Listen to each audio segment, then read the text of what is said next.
Today, we're diving headfirst into a strategy that's been making waves in Toronto's real estate market for years. The somewhat intimidating yet intriguing concept of bully offers or preemptive offers. Now, for those of you new to this term, it may sound a bit aggressive, and truth be told, it is, but it's also a strategy that could potentially turn the tide in your favor in a highly competitive market. A bully offer is a strong-arm tactic used by buyers to secure a property before the official offer date. However, navigating the world of bully offers isn't a walk in the park. They are a delicate blend of aggression and precision, requiring you to make an offer so irresistible that the seller might forego waiting for other offers.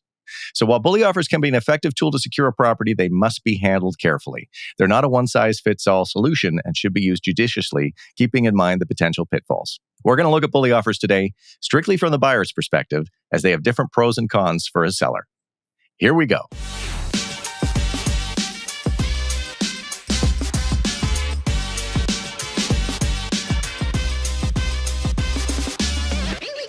It's week 3 of May 2023. We are Fox Marin Associates, Toronto's most innovative and active brokerage in central and downtown Toronto. We aren't here to regurgitate boring stats. You can find those anywhere. We're here to share what we see going on in the Toronto real estate market in real time on a weekly basis, so you can be in the know and make informed decisions. If you're interested in getting an up-to-the-moment opinion on what's happening in Toronto real estate right now and learning about what's going down, boots on the ground, before it becomes a stat, then you're in the right place. My name's Ian Busher. I'm a broker with the FM team. Keep her number handy. This is Kori Marin, in-house hype girl and resident expert listing broker.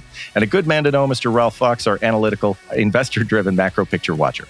We do this every week, so hit that subscribe button and join us for the latest updates every 7 days. In this episode, we will dive deeper into bully offers, intricacies, dispel some common misconceptions, and provide practical tips on how to use this strategy effectively. So whether you're a first-time homebuyer or a seasoned property investor, this episode promises to be an enlightening guide to mastering the art of bully offers. Stay tuned as we embark on this journey to transform you into a bully offer expert. So let's set this up. Ralph, how are you today? Woo! I'm doing just fine. I'm so excited to be talking about one of my favorite topics, bully offers, coming up a lot these days, coming in hot in Toronto here. So I'm pumped. How are you, Kori? Long time no see. Long time no see, Ralph. No, I'm doing really well. I'm looking forward to this topic as well.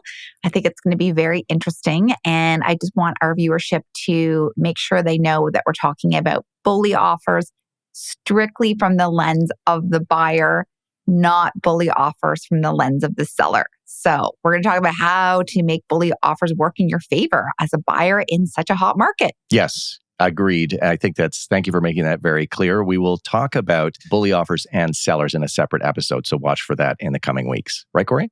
Excellent. Yes. Okay, perfect. Ralph, first question's for you, okay? I'm ready. I'm on the hot seat. Okay, we want to set this up so our listeners and watchers can better understand what a bully offer actually is. Mm-hmm. So first, one definition.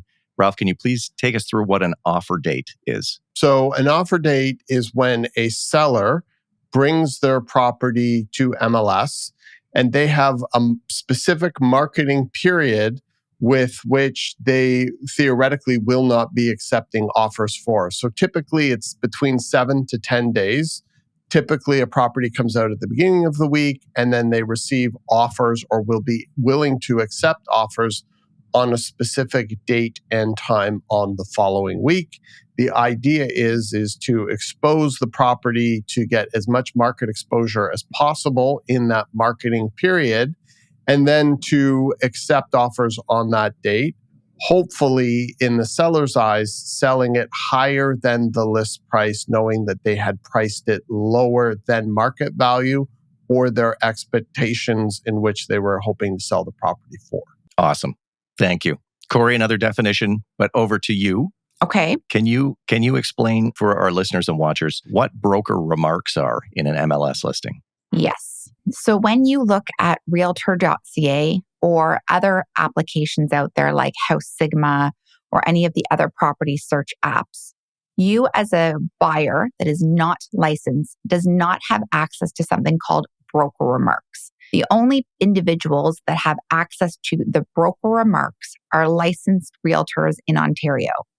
And we can only see those remarks in our board So for us, we can see the broker remarks in the Toronto Real Estate Board. So when we go to a listing and we click down to the bottom, there are like notes or fine print or direction at the bottom from the seller to potential buyers and their agents that explain how they want to deal with offers. Are they accepting offers anytime? Are they accepting offers at a specific date and time? And as per our topic today, are the sellers open to bully offers, or otherwise known as preemptive offers? Or are they deciding to refrain from looking at bully offers? And you may see, not always, in those remarks, if the seller is open to bully offers or not open to bully offers.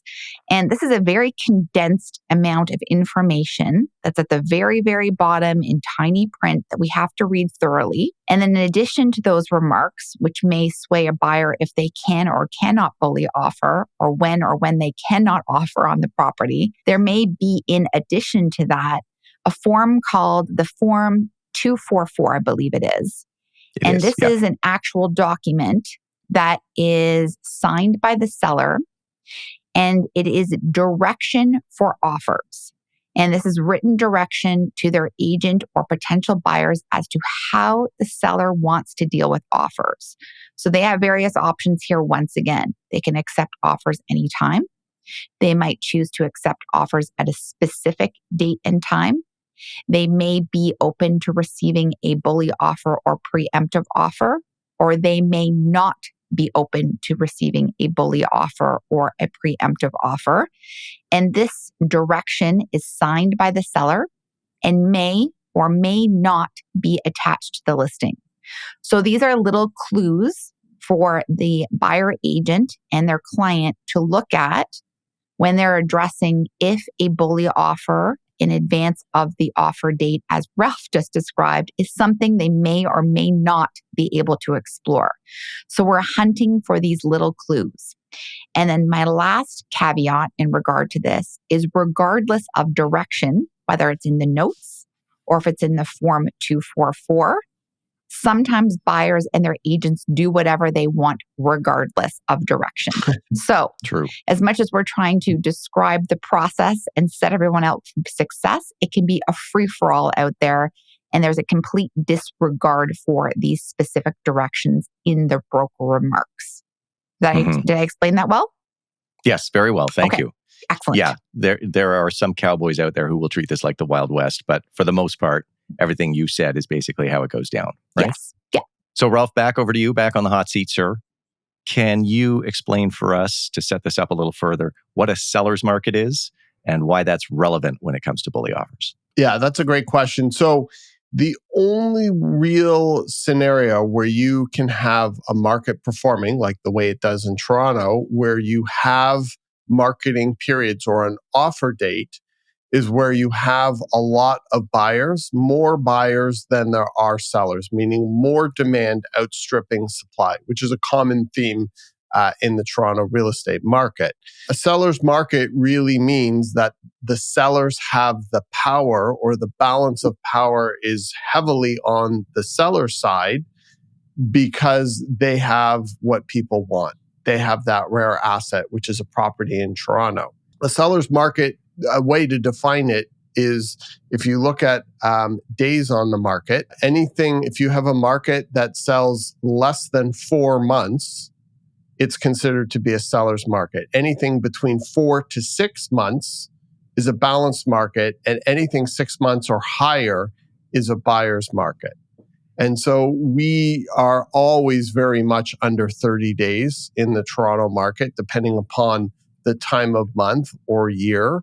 And so because of that, we are very much in a seller's market. Demand is far outstripping supply. And so in a market environment like this, it is very common for sellers to almost have an auction of their properties, which is having offer dates. And then once you have offer dates, that's when you start to get into bully offers and preemptive offers and all of that fun stuff, which is something that we see common here in Toronto, but it's pretty unlike most markets around the world. Okay, thank you. I'm glad you used the term auction. I think that's a very apt way of describing it to somebody who's never seen it before. So let's just quickly recap before we get into what a bully offer actually is. We've got the offer date. So the seller has decided what day they want to review the offers. Kori, you talked about the broker remarks in an MLS listing where an agent will dive in to find out what that offer date is, if there even is an offer date, and whether or not the seller would consider a bully offer. Then we talked about what a seller's market is and how here in Toronto, most of the time we are in a very extreme seller's market. And a good majority of our properties do sell using this offer date strategy, right? That's perfect. So now that we've got all that information summarized and explained, Ralph, back to you. Can we now get to a definition of what a bully offer actually is? For sure. And I think it's really important for the viewers to understand that this is a concept that a lot of our buyer clients and even seller clients can struggle with for a very long period of time before something sort of clicks. And they're like, oh, I get it. This property for $899,000, they really don't think it's worth that much. And it really isn't worth that much. And it's probably going to sell for $1.2 million. And so it's a process to understand it. And it can be somewhat complex trying to explain it. So I think we've done a really good job at laying out the groundwork to now start to dive into the idea of what a bully offer is. And it's, another word, because there's another word for it, is preemptive offer. So a bully offer and a preemptive offer essentially mean the same thing, that you're preemptively offering before the offer date, or you are bullying your way into offer before the offer date. Now, one of the misnomers here to a lot of buyers, even seasoned buyers, is that a bully offer or preemptive offer does not represent the first offer. It really means that you are, as a buyer or buyer agent, willing to offer far more than the list price in order to try and take the property before the offer date where it gets full market exposure. And at that point in time, anything can happen. We often at Fox Marin use the analogy to try and best describe this is imagine you're trying to get into a very busy nightclub and you see a lineup all the way around the corner and it's February and you really don't want to wait in line. And so you walk up to the doorman and you're like, listen, how much is it going to cost? I know the tickets are $15. I don't know actually where you would go for that anything. Doesn't happen anymore. Not even a movie. Myself. No. Yeah, exactly. $150, and we're willing to pay an extra $100 each so we can get in and avoid the lineup. So it's paying a premium to not have to wait in line to get the result that you want immediately. And so really the best way that we can describe it is you're coming up with a strategy to pay a premium for the property, obviously well above the list or asking price, in order to secure the property before the date that they are taking offers on. How'd I do? Good. That was really good. And I would like to make one segue comment about standing in line for a club for $15, which does not happen anymore. Remember the days in our youth where we used to stand outside in February and we wouldn't even wear a jacket because we didn't want to pay the coat check? Yeah. I'm like, who were those people? I can't even imagine that I would have done that. Like in the shortest skirt, standing out there in the middle of winter, willing to pay my $15 to get in and stand there for 2 hours freezing because I didn't want to have to pay the coat check. I just find that to be like unbelievable, but tenacious. Right. Kori, remember when we used to go out? Oh, yeah. Yeah. Now I'm just always cold and always tired and never want to go out. Yes. I don't want to pay $150 just to get in to buy $25 cocktails. Oh my gosh, even Succession coming out at 9:00 on a Sunday. I'm like, gosh, do we have to wait for 9:00 to see the newest episode? Oh, yeah. I'll just watch it on Monday. Yeah. Kori, I don't think I can make it. Okay. I just had to digress there for a second because it's hilarious. Thank you. Nice. Kori, back over to you. Okay. Can you give us some misconceptions about bully offers? And I may jump in and help you with this one.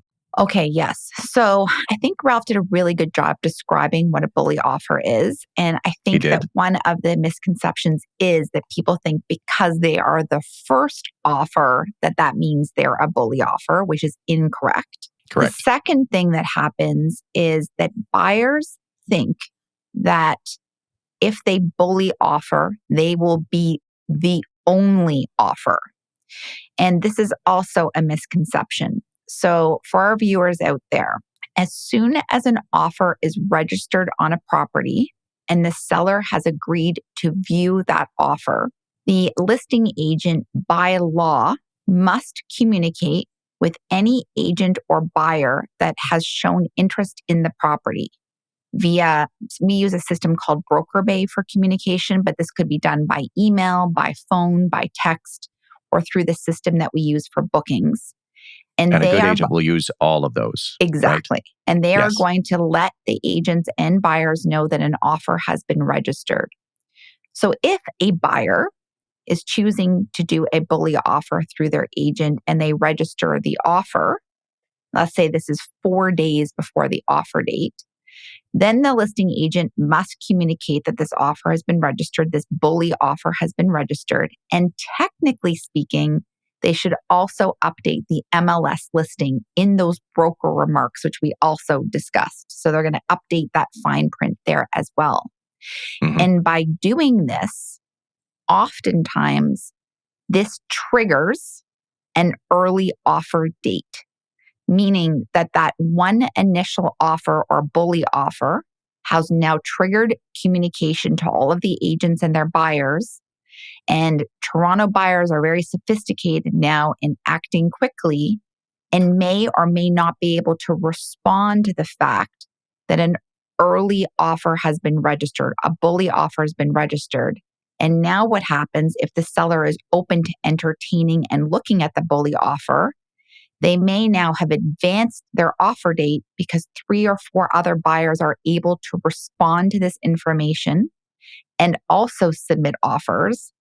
And so now that first bully offer has triggered multiple offers or a bidding war 4 days before the offer date.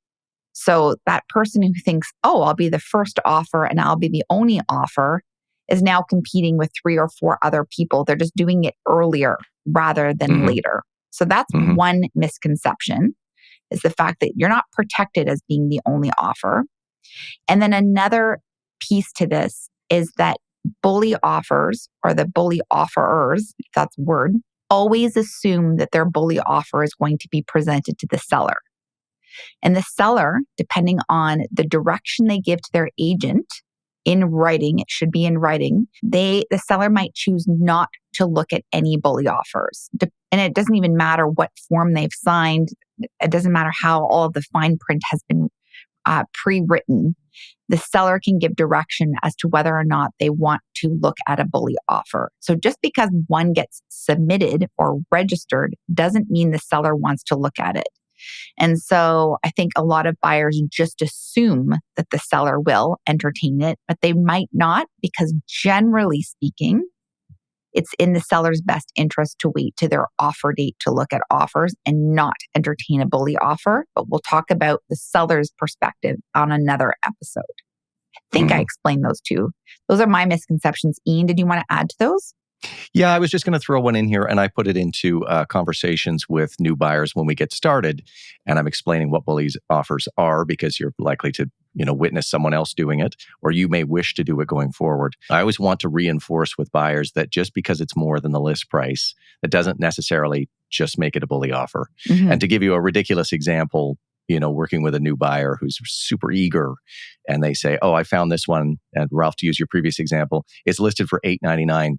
Let's go in at $905. It's like, no, we need to look at pricing first, and we need to figure out what truly actually is really aggressive. Just more than the list does not constitute a bully. Exactly.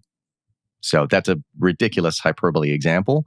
But yeah, it needs to be a number so high that the seller thinks they might not do that well on that night. Exactly. So that's a misconception, that it's like, well, I'm here early and I've got $50,000 extra. And it's like, they're looking for $300,000 extra. Yeah, yes. So don't fool yourself, Yes. Mr. Eager Buyer. Yes. So now that we've set that stage and properly explained all of this, let's talk about using the bully offer tactic strategically. Ralph, walk us through how you would set up the stage for a successful bully offer, please. And Ralph, you're really good at doing this, I would like to say. For sure. So For sure. this is all. He doesn't This say is all thank you. really, He goes, for sure. for sure, and thank you. This is all where negotiation and tactics really comes into play. Communication. And yeah. the first thing before you even consider trying to pull the trigger on a bully offer is your buyers or the buyers have to be pretty experienced at this point in time.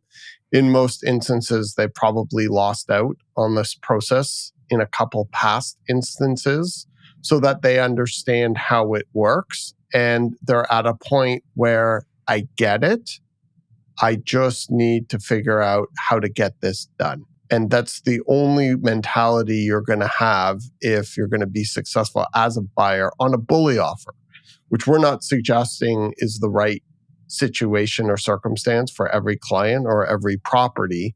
But in the instance of being a successful bully offer or preemptive offer, you have to be in a very aggressive and confident state of mind. And when I say confident, I mean in their own understanding of the market and how the process works and their ability to move very, very, very quickly without any cause for concern. And if they're not any of those things, then they shouldn't be bullying, and they should be either waiting to offer date or waiting till they understand the market and the process better.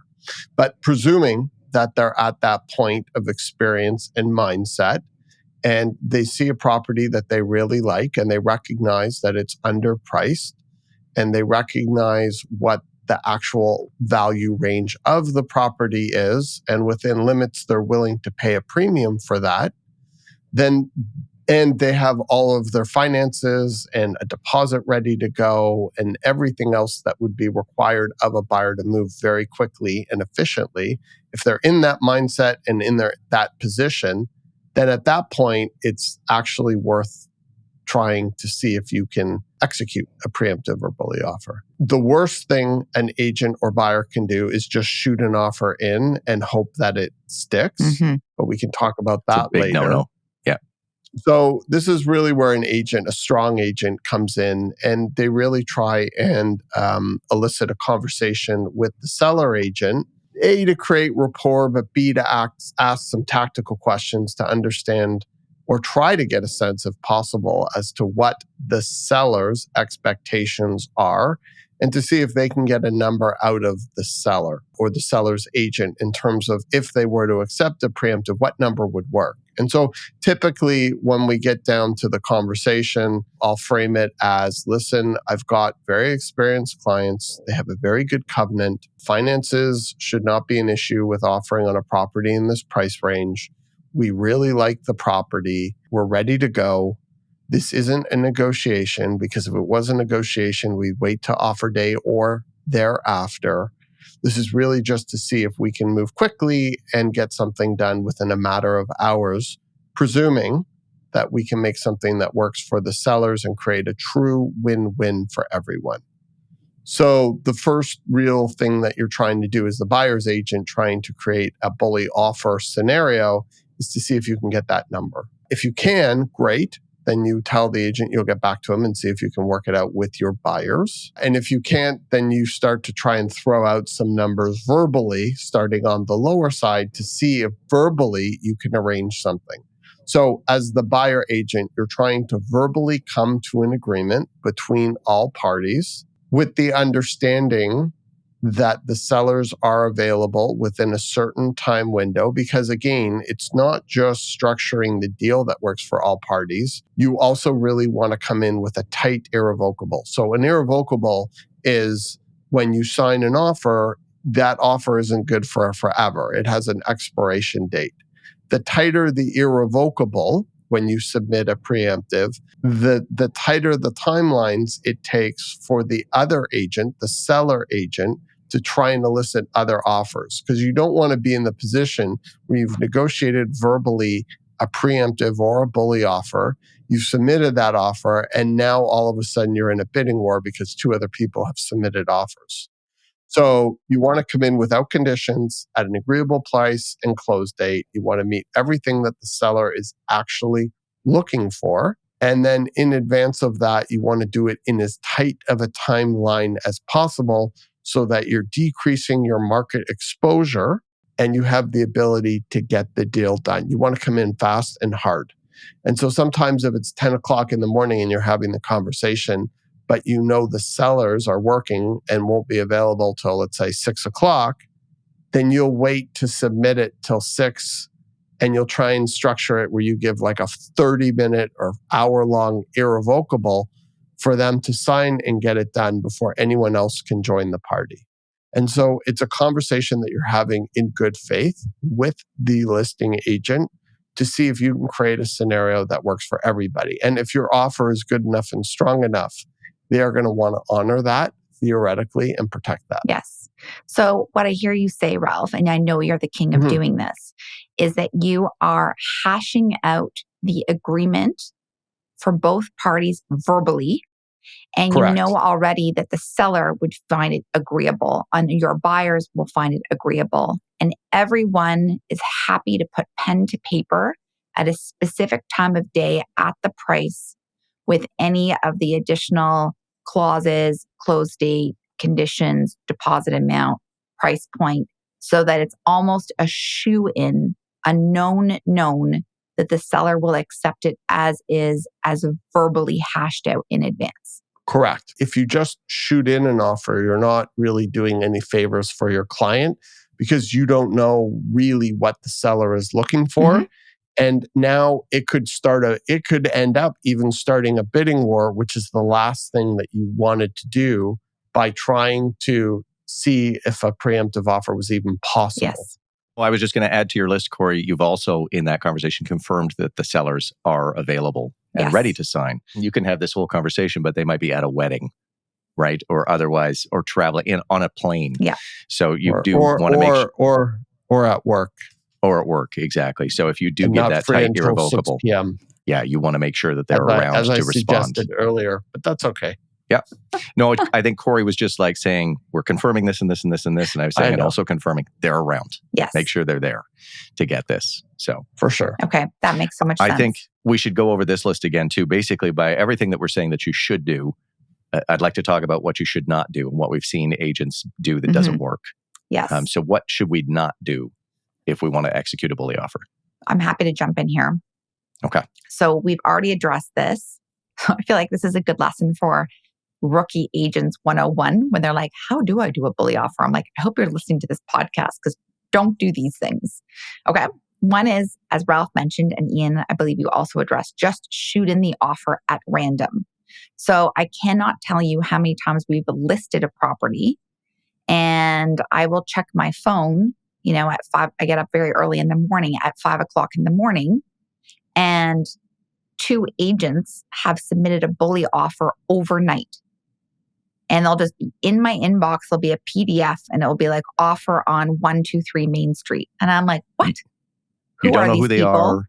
Yeah. You don't know. Yeah. Anything. Yeah.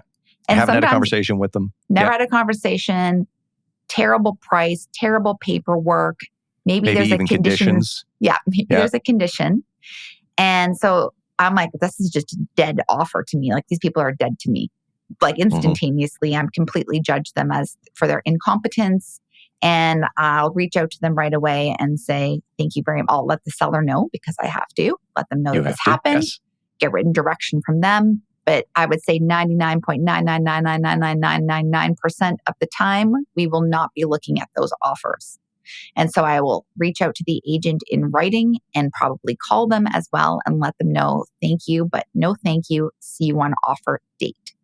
So I think that is the number one most hilarious thing people do. And then the second big one where I think people make a lot of errors is they might try to do a bully offer and they might try to verbally negotiate and work their magic that way. And they might have some of the pieces pulled together, but they make some critical errors. They have let you know that they're considering a bully offer. They still sort of submit it at random, but they will not include a deposit check. So they come forward. It might be a clean offer, meaning no conditions. It might be a healthy price. It might have a decent deposit amount, but there's no check attached. And to me, that's not a bully offer. So I'm just instantly reject that as well. I'm like, I call the agent. I'm like, sorry, but like, I know what you're trying to do. And I appreciate and respect the fact that you've got the balls to come forward, but like, this isn't a bully offer. I need a check. So I think that is something else not to do. And then the third thing is, there's so many things you could screw up here, but if you're not going to verbally hash this out in advance, as Ralph just addressed, and you're going to come forward and just fling something over my way, like you need to come in like hot. Like I need to see like a steamy, fiery, all-in number on that offer. Like I want to see something ridiculous that makes me stop in my tracks and want to pull over on the side of the road and call the seller and be like, holy shit, we just got an offer that's $500,000 over your list price, $200,000 over the top of what our expected range. Maybe this is something we should look at. So coming in with a mediocre price, like, I'm sorry, just wait until the offer date. Like you are embarrassing yourself. So, so I think people and agents are playing their cards too early if they do that. I don't want to see a mediocre offer. Don't show your cards to me now. Hold those babies back. Like, so I think that's another error that people make with their bully offers is they're not aggressive enough. And we keep circling back to this, but buyers really have a hard time conceptually with bully offers. It's not the first offer. It's not the only offer. This is a ballsy, ridiculous, I have to say yes to this offer. Like an offer the seller would be afraid that they might not ever see again type of offer.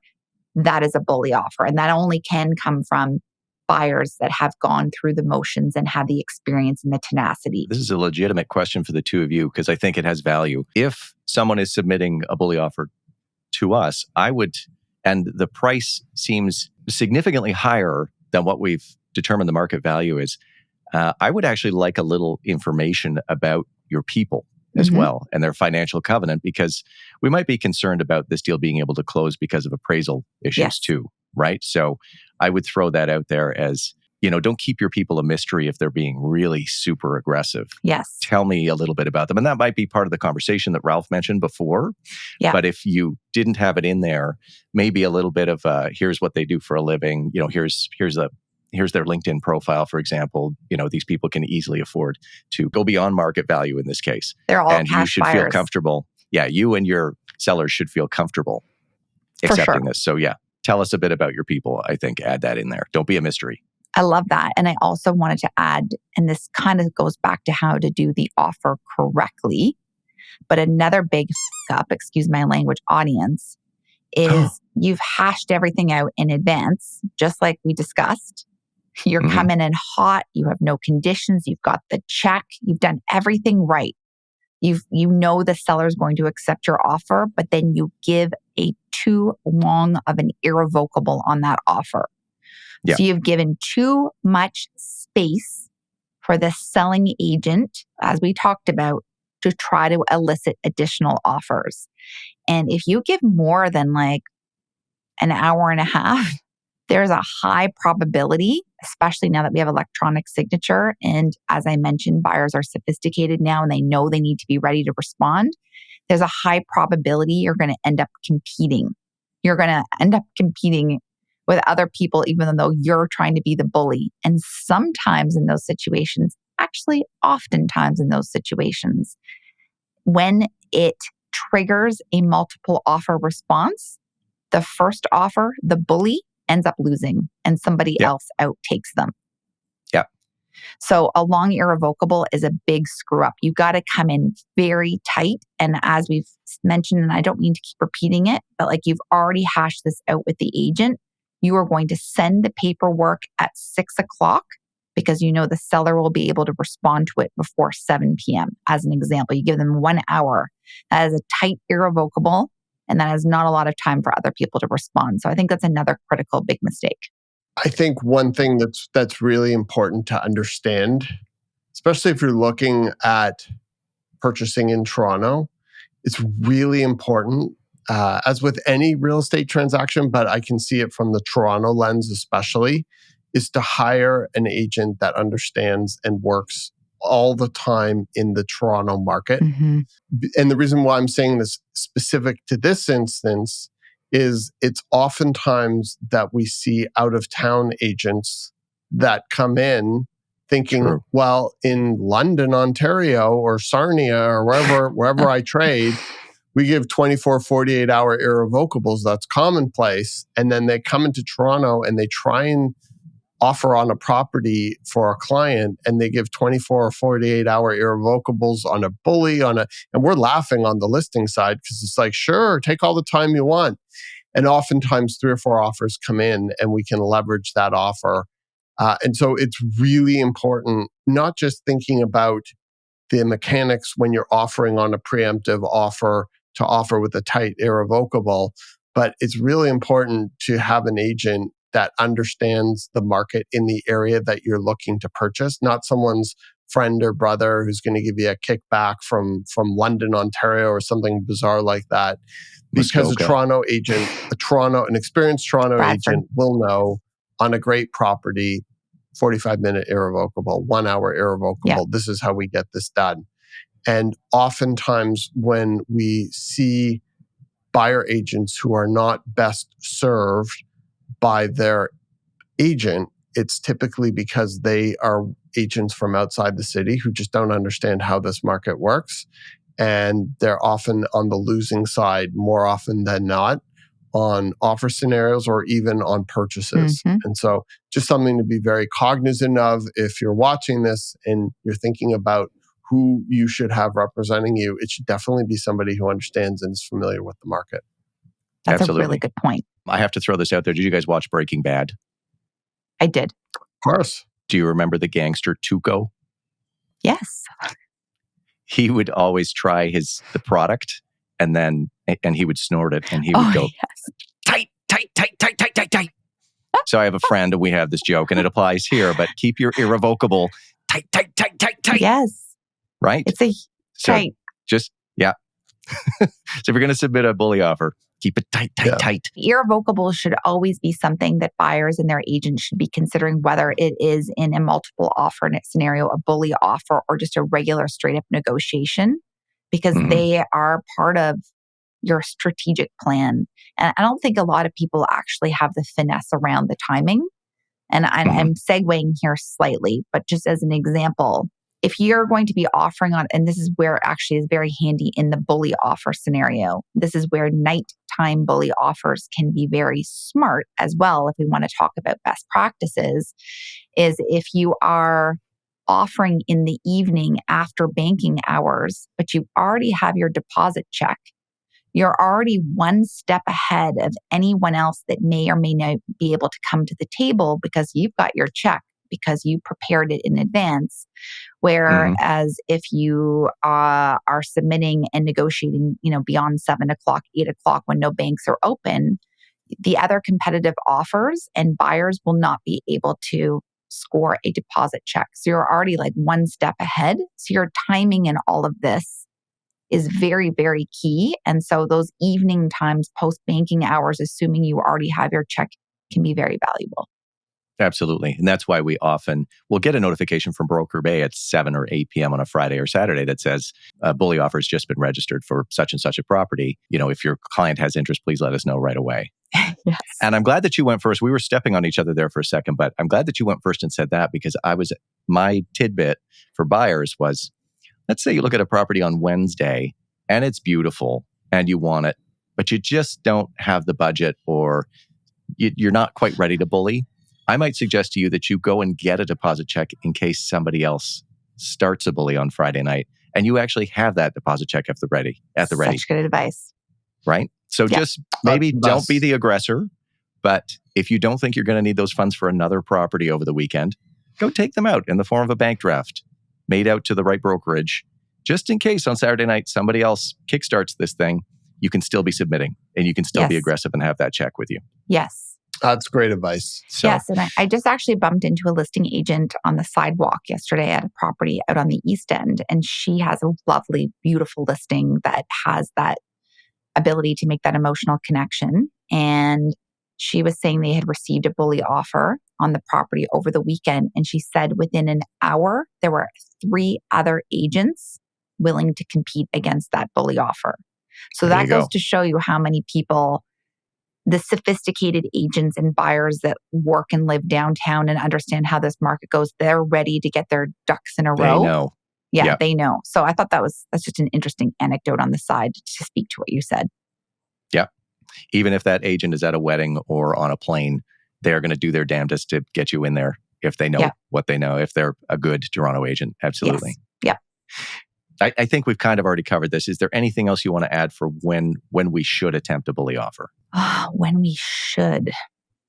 Just, I think when you know, and when your agent's communication with the other agent is very clear. But I'm just thinking, is there any other tips or tricks we can think of right now for our listeners? I'll go back to what I said earlier. As a buyer, if you're mentally, spiritually, and financially ready to be super aggressive and you feel confident in your decision without second guessing it, then you're ready. And then the discussion just becomes how, not if. And I think it's a question as a buyer getting to that space until you really want to have those discussions about actually executing on a bully, because I've seen it so many times with buyers, new buyers. Let's just bully on it. Let's just bully on it. Same. And I'm like, what do you mean? And going back to you, and it's like 905. And you're like, no, that's not how this works.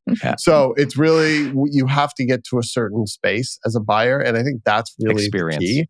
Yeah. And then once you get there, just know that it's a verbal conversation to bring parties to the table to try and get to a number in terms and conditions that everybody is happy with.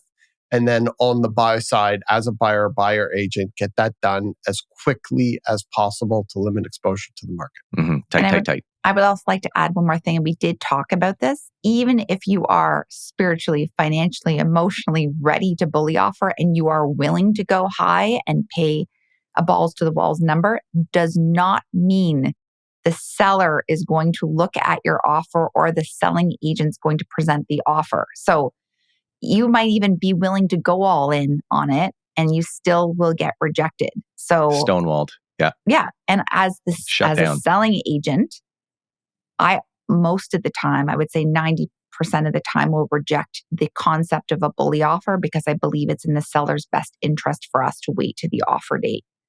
So it's nothing personal. It just really comes down to business at that point in time. So, and from a seller's position, and we're not going to get into it too much, but most of the time numbers are thrown out either in an offer submitted or verbal. Usually they come back higher when they're forced to compete blindly on offer day. Yes. Yeah. And so in most instances, not all situations, not all sellers, not all properties are the same. But in most instances, waiting to that offer date is going to serve the seller to get the highest and best price. So as a buyer, you should know that and not necessarily be offended if your preemptive offer is rejected, if your overtures are rejected, knowing that it's probably best for the seller to wait to see what the market will bear on the open market on a specific date, knowing how limited we are in supply. Yeah.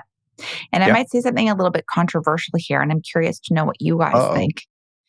But I often think if a selling agent is really encouraging a bully offer and they want you to come forward, I actually think the selling agent is looking after their own personal best interests, not necessarily the seller, because they just want to get this place sold. They want to know that they're going to get paid and that they can cancel the open house on Saturday and Sunday, and they can go to Canada's Wonderland with their little kids and ride the new roller coaster on Sunday afternoon, and they don't have to be dealing with their listing. And so sometimes, not all, but a lot of the time, I actually think it's the selling agent that wants to get it done more so than the seller. And do you agree with that idea? I'm going to play devil's advocate quickly for a second here and say they may want to get it over with so that they can go back to regular life and just get paid. But they may want to get rid of it because you've been the only agent to do a showing in the first 4 days that it's been on the market. And they're like, oh my God, if you have an offer, I'll take it because this listing is not doing what I want it to be doing. True. I So it could be also that. want to take I also want to take the other side of it. And sometimes sellers are really nervous, or sometimes there's a divorce and the parties aren't getting along, or sometimes there's factors that we aren't aware of that is making the seller just willing to accept an offer because they need to get this done on their own reasons. And the highest and best isn't necessarily on their mind. It's a fair number that they can take on the spot and move on with other things in their life. So there's various reasons why a seller might accept a preemptive. And some of them may not have anything to do with money, or some of them may have everything to do with money. And there's been times where we've seen some pretty big numbers on the listing side, and resistance was futile because we were just so far ahead of where we thought we could be best case scenario. So lots of reasons, not all of them are indicative of being a bad agent. I'm glad, Ralph, that you mentioned used the word spiritual earlier, and the overconfident buyer who right out of the gate is like, let's go, let's get this, let's be super aggressive. And they just don't have the experience level yet. And I think for those nervous people, even the nervous personality type, the nervous buyer, they just may feel uncomfortable doing it. And that would be the perfect candidate for get that deposit check, right after seeing the property, and hold on to it and let somebody with that confidence get this started. And you can throw in, but just wait until the offer date. If you don't want to do this, right? If it takes your anxiety to 11, then that's maybe somebody who shouldn't do a bully offer if it's just not in their mindset, even after they've got that experience. Yeah. Is there anything else that you guys can think of, any other times somebody should not do a bully offer? I think there are certain personality types that just can't handle it. I just think that there are I can buyers think of some past clients. Yeah. I can think of some current who just mentally, spiritually, they just can't be aggressive enough. Yeah. And they're risk averse, and they just can't do it. And sometimes they'll keep wanting to try to do it. And it's kind of like that analogy in a movie where you see like from prehistoric, where you see like a prehistoric man with like a spear in his hand, and then he throws the spear and just runs away. It's kind of like it's that kind of like a visual metaphor. You have to be so all in, and it actually takes an aggressive personality type who has a high threshold for risk to want to try and execute. So some just aren't for everybody. Like there are certain buyers that we have currently working with us or in the past, and it's like, you know what? You're more of an offer date type of person. Mm-hmm. And even then, they're not an offer date type of person either. Yeah. You're more offers anytime type of person, even though that doesn't exist in Toronto real estate right now. Yeah. It's not easy being a buyer. And it's not easy being a buyer when you're so heavily trying to acquire a property in a very heavy seller's market. Mm-hmm. Yeah. And there are some people who maybe should just stick to renting.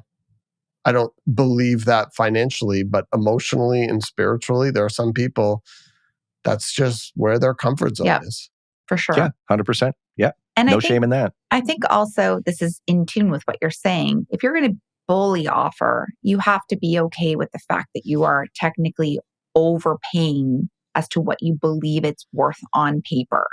And so if you're not okay with that and you're going to come back, in 6 months and whine about it, then you're not a bully offer type. You know that you're paying more than what other people are willing to pay for, and you're happy to do it to get it done and get the house, and know that the market will appreciate in 5-10 years' time. You will be laughing and be like, remember when we bullied offered on that place? That seemed like a lot back then.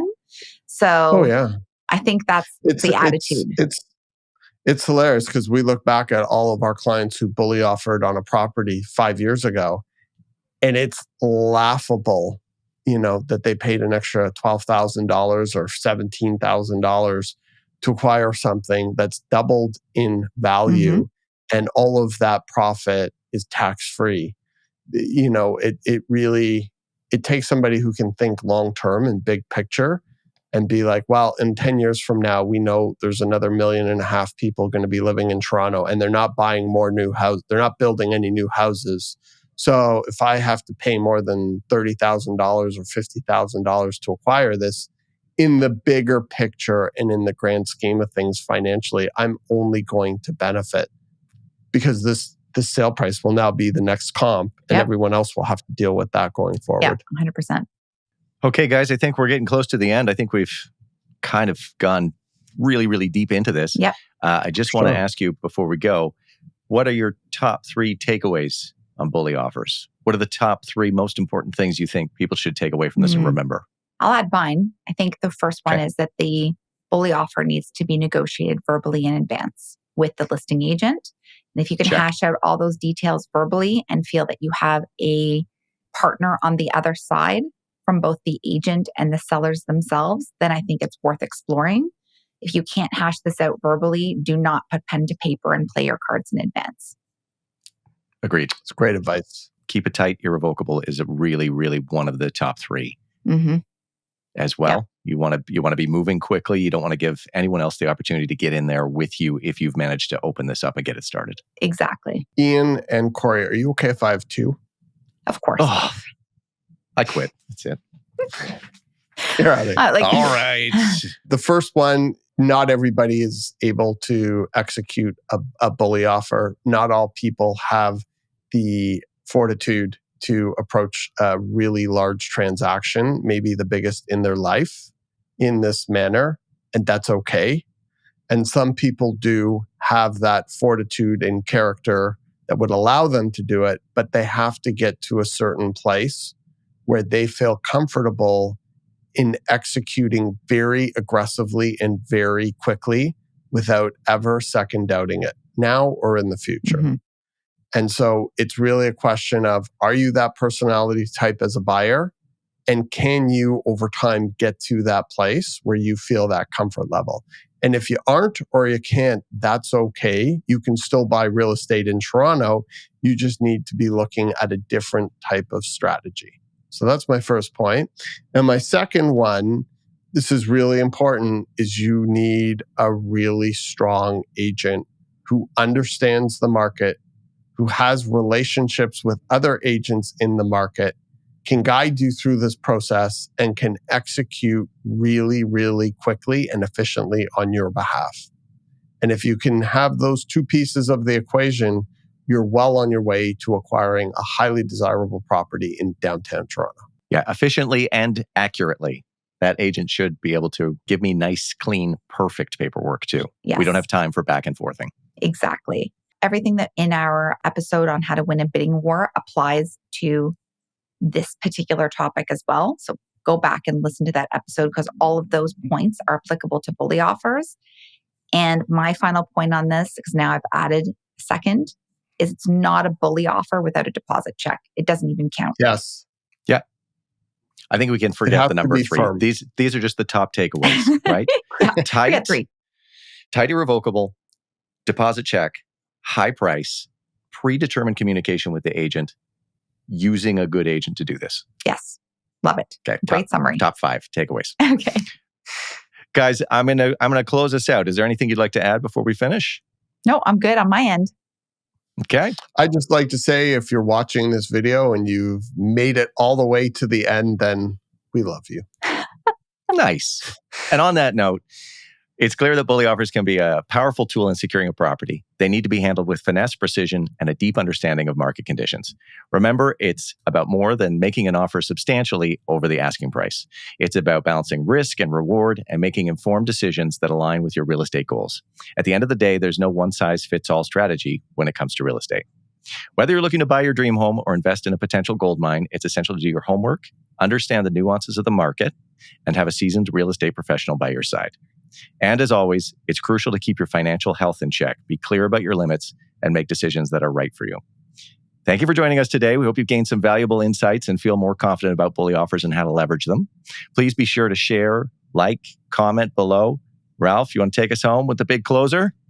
For sure. Well, now that it's established that we love you, hopefully you love us back. Smash that subscribe button down below and don't feel afraid to click that like.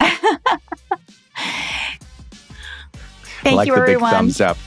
Thanks, guys. Have a good Bye, one. everybody. Thank you. Bye.